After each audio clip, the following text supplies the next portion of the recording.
Alors, rebonjour les amis des lames, ici c'est Jean qui vous retrouve pour une autre vidéo de duel. Cette semaine, alors c'est le Kershaw Blur versus le Cold Steel AD 15 Lite. Alors, c'est une vidéo de duel standard. On commence tout de suite avec le design. Ben, le Blur, bon, c'est un couteau iconique. Comme vous savez, c'est un couteau chez Kershaw là, qui existe depuis très longtemps, qui est un design de Ken Onion, qui est un peu le maître des couteaux assistés. Alors, c'est un couteau assisté, ce couteau-là. Moi, je le trouve très joli. Bon, c'est sûr que ça commence à faire un petit peu sa date, là. C'est un couteau qui a vraiment peut-être une dizaine d'années, au moins 10 ans d'existence, peut-être plus. Mais dans cette version-ci, il y a la lame là, qui appelle Tiger Shark, là. Et c'est quand même un couteau qui est bien. Il y a des belles proportions. Comme je vous dis, c'est un grand classique chez Kershaw. Ça existe depuis une éternité. Du côté de Cold Steel, alors là, on a une version, je vous dirais, budget d'un couteau qui proposait, là, c'est un design d'Andrew Demko, là, comme toujours chez Cold Steel, et il proposait un type de verrouillage, parce qu'on sait que Demko est surtout un inventeur, à mon avis, là, de mécanismes de verrouillage. Donc, c'était le Scorpion Lock. Alors, vous voyez, ça fonctionne dans le fond. Il faut lever cette barre et là, la lame se désengage, elle tombe. C'est vraiment un mécanisme qui est hyper puissant, comme tout ce que fait Andrew Demko.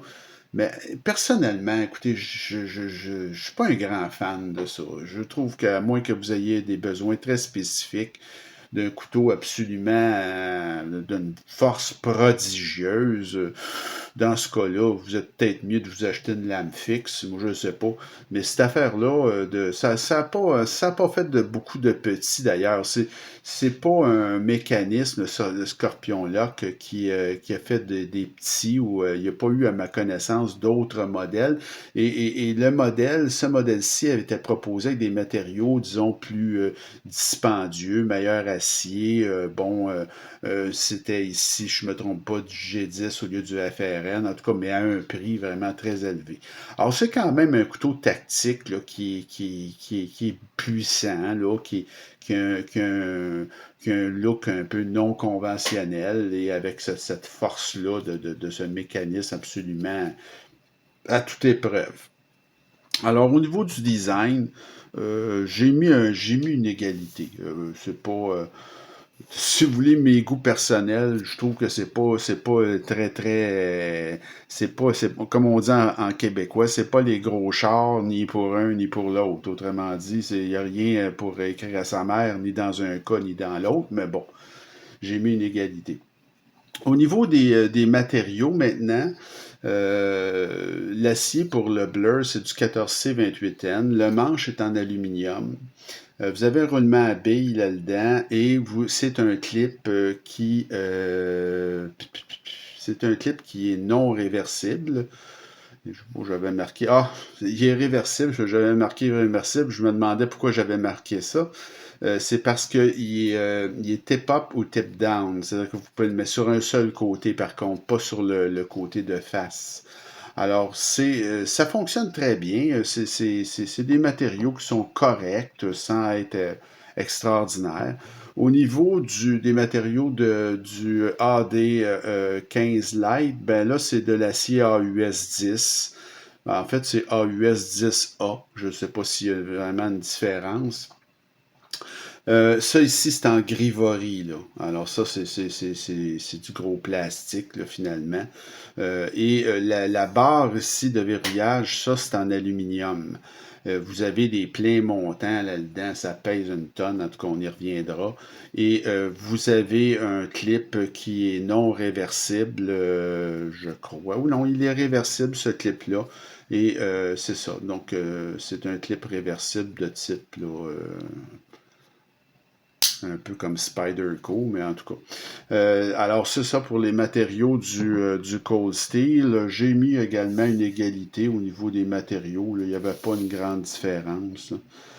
Au niveau de l'ergonomie maintenant, bon, ben, c'est des couteaux qui, en tout cas, au niveau du blur, c'est confortable un blur. On peut pas dire le contraire.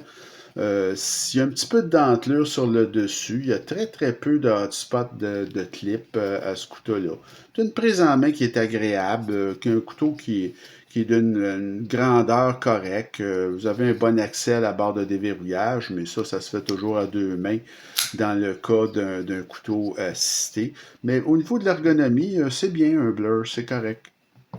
Prise à quatre doigts. Là. Vous avez du côté du Cold Steel, ben, ça aussi c'est très, hein, c'est très confortable. Ça remplit la main beaucoup, prise à quatre doigts. J'aime pas beaucoup la dentelure sur le dessus, c'est trop agressif, ça fait mal aux doigts. Donc ça, c'est moins le fun, là. Mais pour ce qui est d'un couteau que si vous voulez serrer fort, vous avez une position avancée aussi. Mais si vous voulez le serrer fort, il n'y a aucun problème. Ce couteau-là, on voit que c'est fait pour des travaux, là. C'est vraiment juste pour des gros travaux, ce couteau-là, de découper, penser à faire du petit bois pour le foyer, vraiment des choses, planter ça dans un arbre, c'est vraiment, c'est pour des travaux très, très lourds, ce couteau-là. Alors, j'ai mis au niveau des matériaux, de l'ergonomie, c'est-à-dire j'ai mis une égalité. Au niveau de l'action maintenant, ah ben là, on n'est pas sur la même planète. L'action du blur, comme on peut voir, là, la lame, il y a une résistance parce que c'est une lame, évidemment, c'est un couteau assisté. Alors, il faut l'aider pour la fermeture, mais le déploiement, les goujons de pouce sont parfaitement orientés. Ça ouvre, écoutez, vous avez juste à y toucher, là, c'est vraiment foudroyant là, comme action.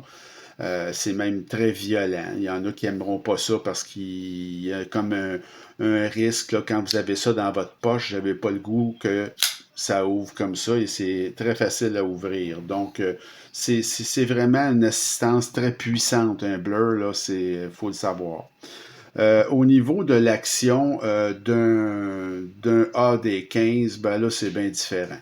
Parce que, bon, ce couteau-là, évidemment, c'est un couteau qu'il faut l'aider à sa fermeture. C'est très dangereux, je vous l'avais déjà expliqué. Les goujons, selon moi, sont très mal situés.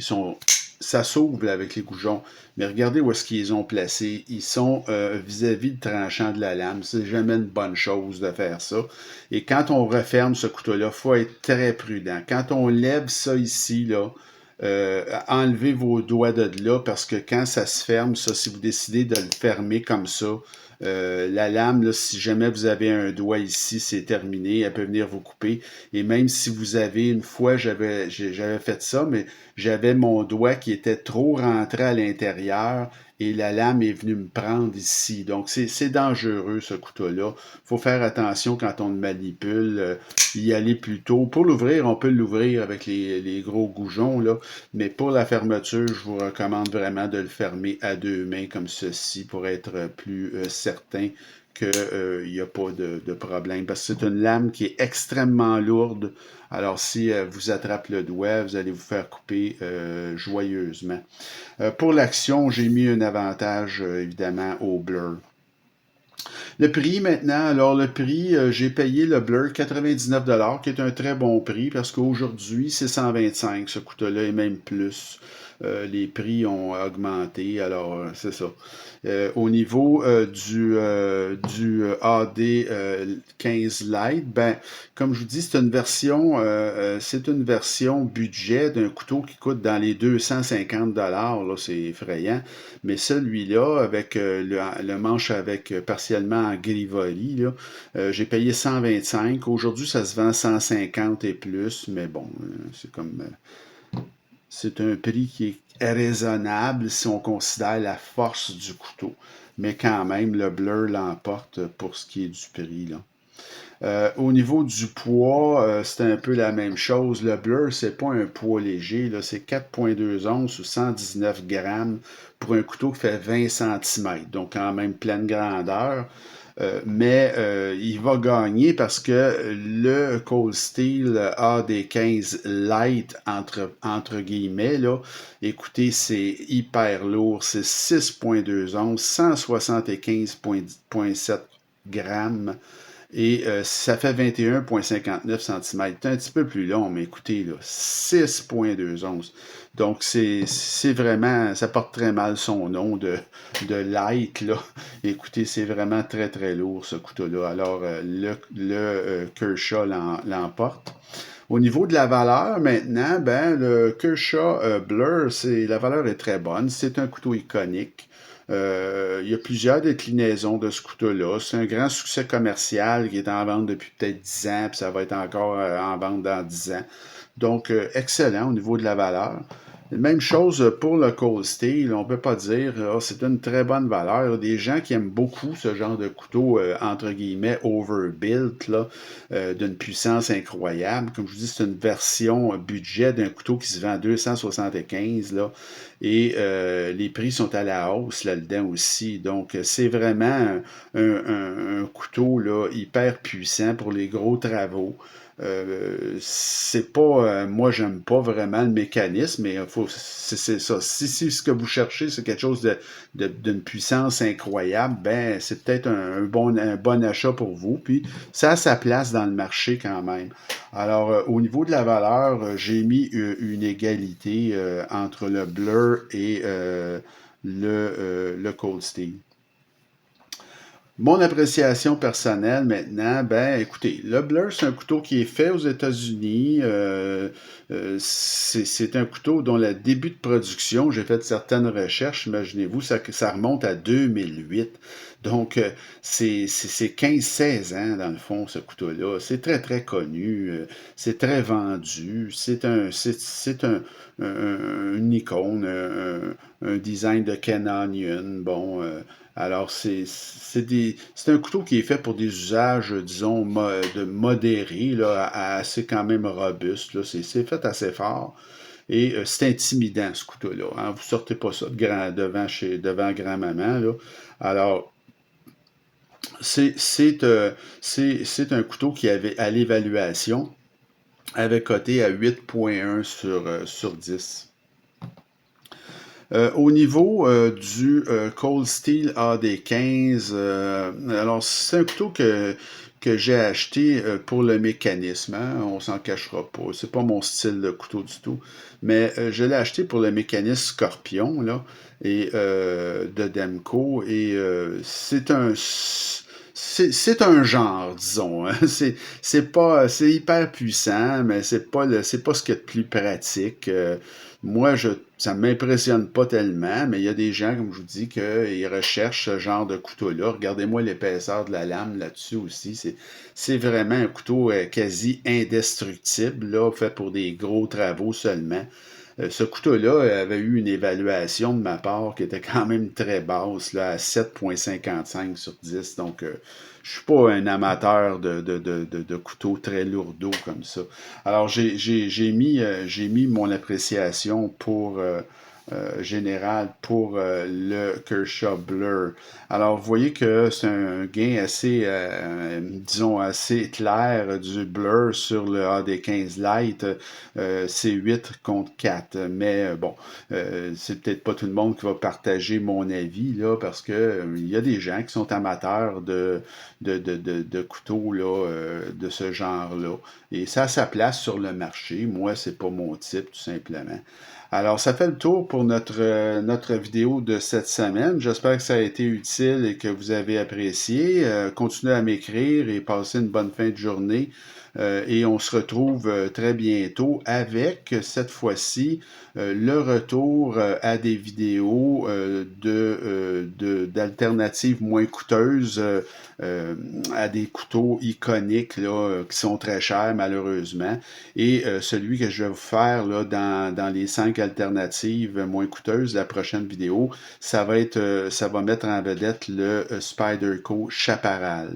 Alors, 5 alternatives moins coûteuses au chaparral. Alors, je vous laisse là-dessus et on se retrouve très bientôt. Salut!